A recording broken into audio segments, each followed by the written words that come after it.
Hello everyone. So, like I said, most of my videos are going to be about 2 a month book reviews coming out as I read, but I also want to try getting at least one kind of bonus video in each month. And those are going to be either just kind of like off the cuff videos, TBRs, maybe like book tag things, some things that are more fun, take a little bit less effort to script out. So today what we're doing, it's the beginning of a new year, January, so I wanted to go ahead and do my TBR for quarter one, which is going to be January, February, and March.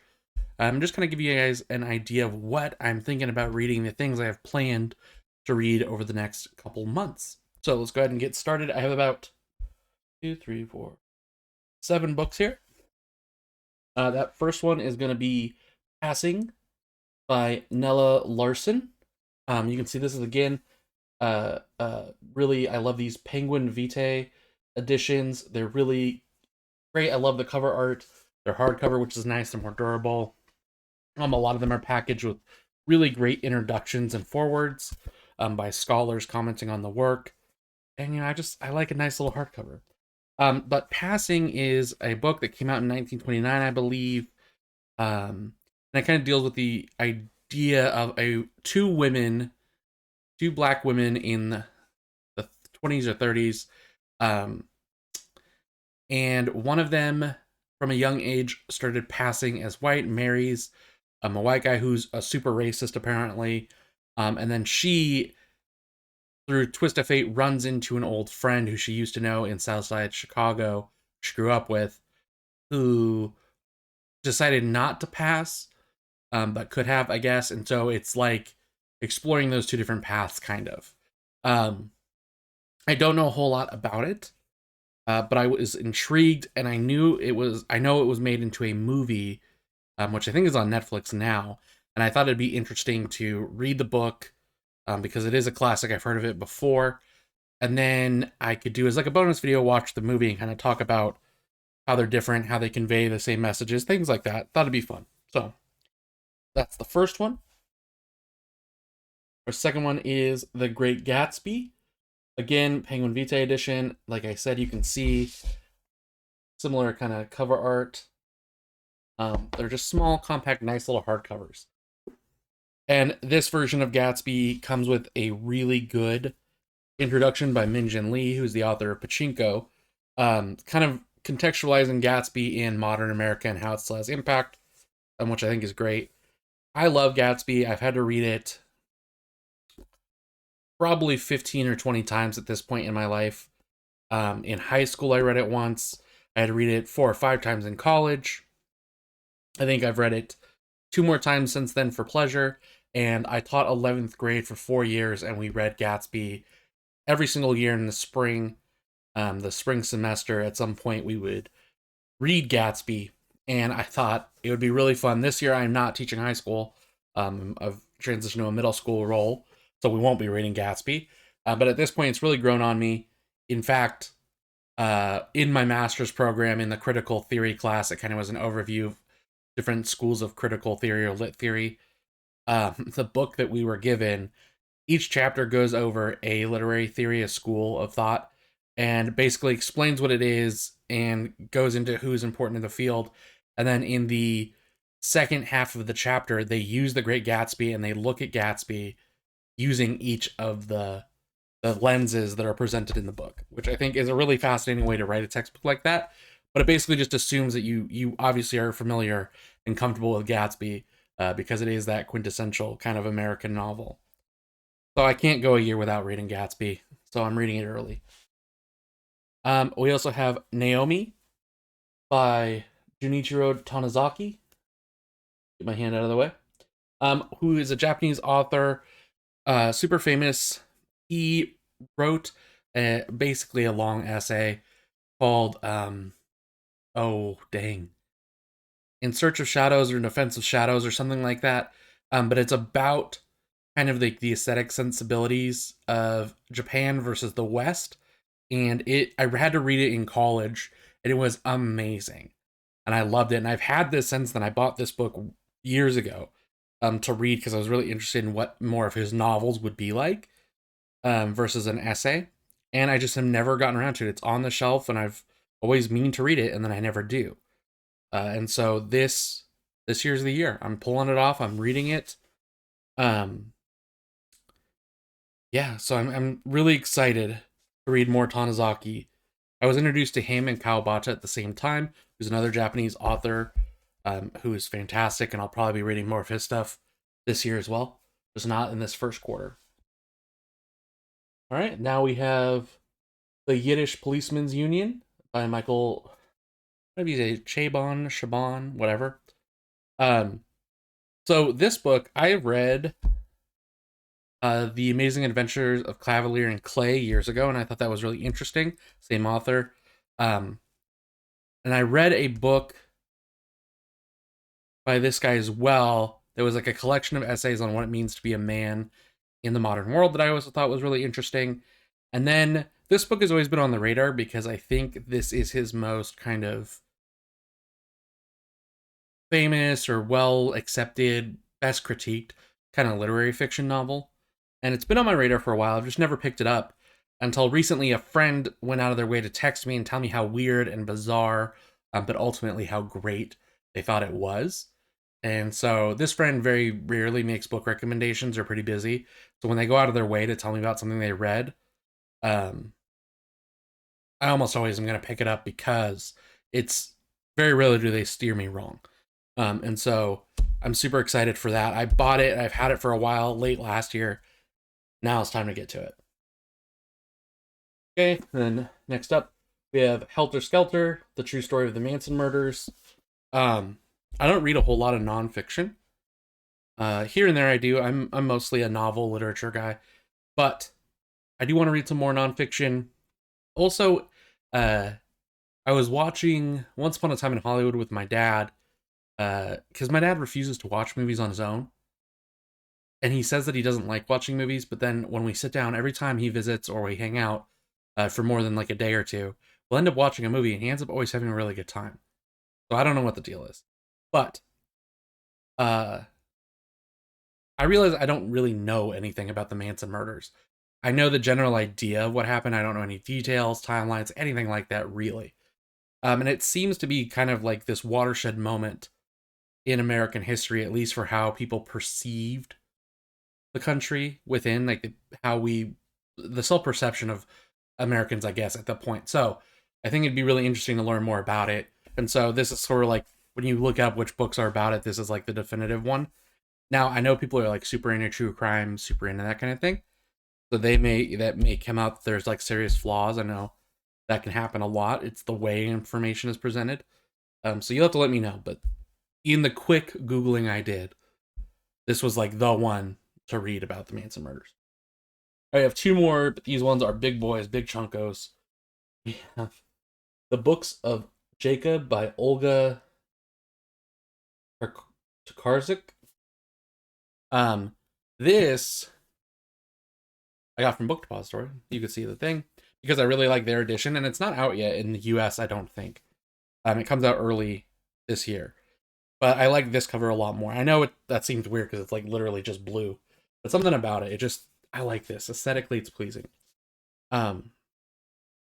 But this is from a Nobel laureate. This is supposed to be her masterpiece. I don't know much about this. It's about a real historical figure, like a fictionalized version of a historical figure.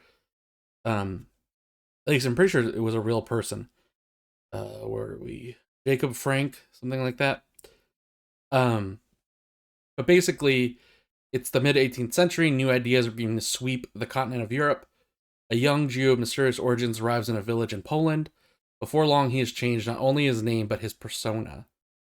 And basically, it follows the life of this guy, and kind of impact that he has on European thought and culture and thinking and all these other things. Anyway, I don't know a whole lot about it. I don't know a lot about the material in it, the historical connections.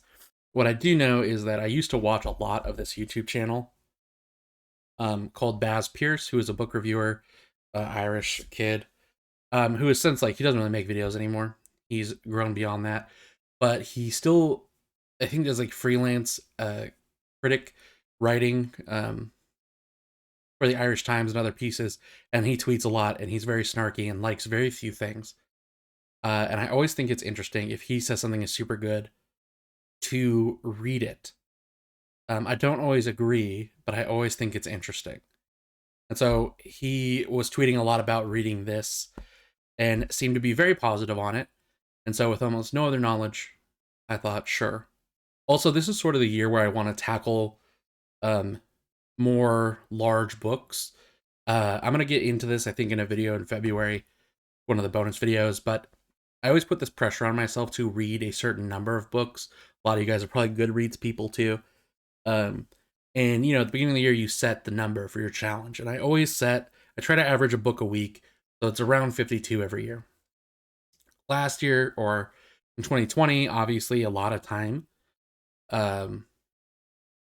So I crushed it. I went like 75. I went over. It was amazing. I felt super good about myself. 2021, I set it at 52 again. I'm at 52 right at the very end. But part of it is that I feel this like real pressure that like I have to force myself to read sometimes, or I feel the need to hit that 52 number. And even though it doesn't matter to anyone but me, I don't know, it's weird.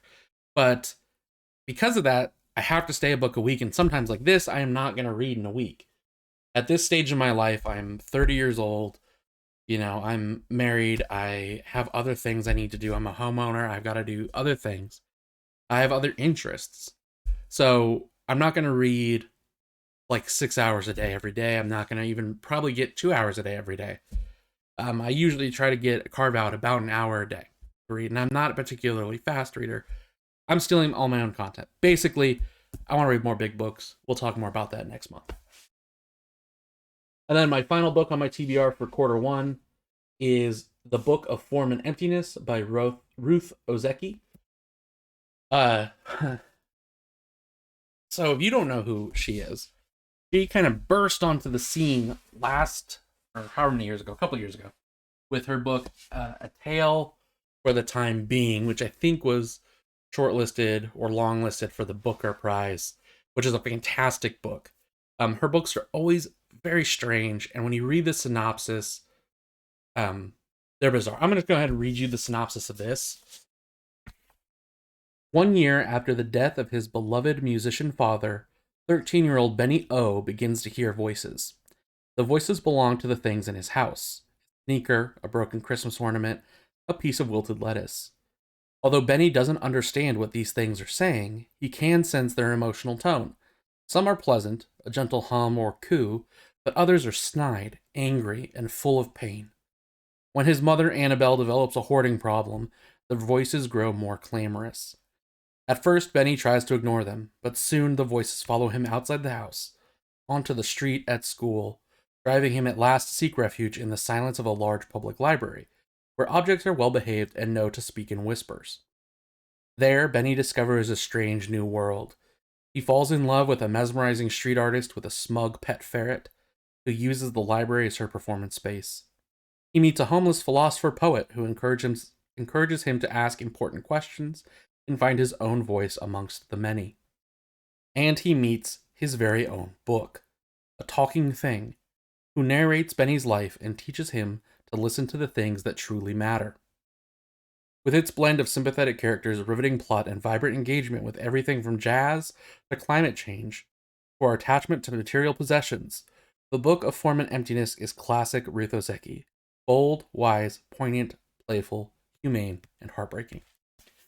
Now, if that sounds crazy to you, it is. Every single one of her books is insane and has a bizarre synopsis if you're just to read the synopsis. And I'm definitely making a video, whether I love or hate that book, about it, because I love Ruth. She is criminally underrated, in my opinion. I know that her last book was much, much more popular, which is actually her third novel. In college, I had a professor who was also sort of like a quirky, eccentric older woman who very passionately assigned us her second novel, which is called All Over Creation, which she didn't realize at the time was out of print. And so was hard to get. I got a copy of it. I read that book and fell in love. It's one of my favorite books. It is so weird. I'm not even. Will may have a super long video about Root because like I said, criminally underrated. I may have reviewed it. I may have reviewed My Year in Meats, which is her first novel. Honestly, I probably did, and I just don't remember. But that's also a bizarre novel. All four of her books, I can tell you without reading that one that it is also weird.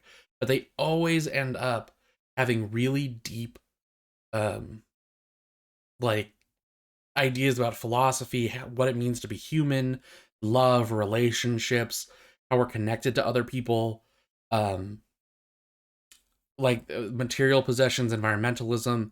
All these kind of themes are always in there, and they sneak up on you. And every single one of her books has some moment that's like an emotional gut punch, and you really fall in love with the characters and what the book has to say. And she is truly an author that has a super unique voice. She is who she is. Even as a person, she's like super interesting. And I don't want to talk too much now. I could rant forever, but when I make a video for that book, I'm sure we'll get into it. But anyway, super excited for that one. Got it at the end of last year. But like I said, just didn't have time because it's a little bigger, and like I talked about, was avoiding bigger books. So this is my stack. Let me know if you've read any of these, and what your don't spoil anything, which is general thoughts. And if any of them sound interesting to you, I'm super interested to see what people think. I'll keep you updated. Obviously, some of these are going to turn into videos. Probably not every single one of these, although they might. Who knows? Um, but yeah, we will see how it's going. All right, catch you next time.